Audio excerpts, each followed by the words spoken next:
Indie Shooter, brought to you by Akidio, Band Pro Film and Digital, Blackmagic Design, and Carl Zeiss.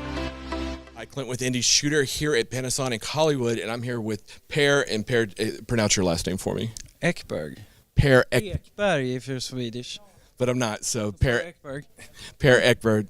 And you just completed cinematography on Polar, which is now on Netflix. But I was seeing that you've done like some of the very best people in the music industry, their videos, concerts, long-form videos. Talk about how you got into the business. I started many years ago. I always wanted to shoot movies since I was a kid. I started doing amateur stills at an early age, and then I worked myself into the business. I started in Stockholm, Sweden, and eventually I ended up here in LA. It's been really good. So talk about the working on some of these larger, are they concerts or are they narrative music videos? It's both, but so I've done a couple of like pure concert, like full-length concert videos, multi-camera stuff, and I've also done like a few music documentaries, also full feature length, and then of course a bunch of videos, like proper music videos with a bunch of different artists. So talking about Polar, which I guess just released on Netflix just last week or something like that, was this your second or third narrative film that you had done? Seven features so far, not including the music stuff. So, but three English or American features, English-speaking features. And we'll talk a little bit about Polar.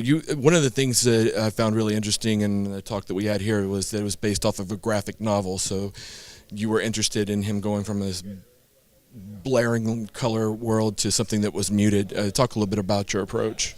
So we wanted to get into some sort of abnormal, comic book world without making it too hard to grasp, because we also wanted to get this character from one world to another, where he's trying to retire, he's trying to sort of change his view on the world, he's trying to become something else. So we wanted that to be represented by a different look. So he's coming from somewhere and he was going somewhere else, and whoever he was dealing with before he retires, they are still in this crazy, violent, colorful world. So we sort of we didn't adapt the graphic novel per se, but we still wanted it to be a visual change from one world to another. And you use a Varicam 35 and LT on this? No, it was the Varicam Pure on this one. And was this your first production where you used a Varicam? Yes, it was my first.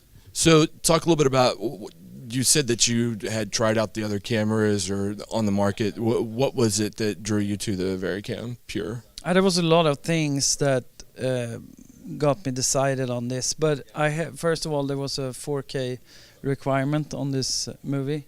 We sort of narrowed the selection down a little bit. However, I did tests. I did tests with other cameras anyway, because I just wanted to get the reference right. I know, all the cameras that I normally work with. I didn't know the Pure that well when I tried it, so I wanted to really get down into detail what it could do and what it couldn't do, and I was impressed with the picture it delivered, and the rich colors and the nice gamma curve, and the fact that I could shoot 4K RAW up to 120 frames per second was a big deal for me. Sometimes when people go to the high frame rates, there's image degradation. Did you find that wasn't the case with the Pure? Or? No, not at all. And it doesn't do any of the weird sensor cropping or all that, because you're changing your frame rate, which is also a big deal for me. I don't want to, think differently about lensing, for example, because you change your frame rate. That's something I don't like. When And there's also no magic around the compression. You know, you stick with one format and you change your frame rate and it's the same, even though the color space changes slightly on the highest speeds. There's like, you know what you have and you deal with the same thing over the whole range. how does it change the color space? At 120 it changed from 12 bits to 10. It's like not a big deal.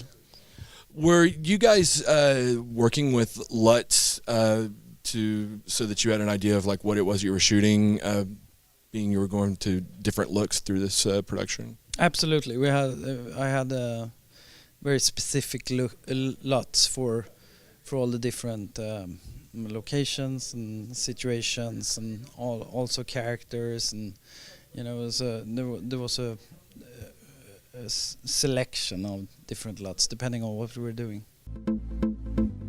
Indie Shooter, brought to you by Ekberg, Band Pro Film and Digital, Blackmagic Design, and Carl Zeiss.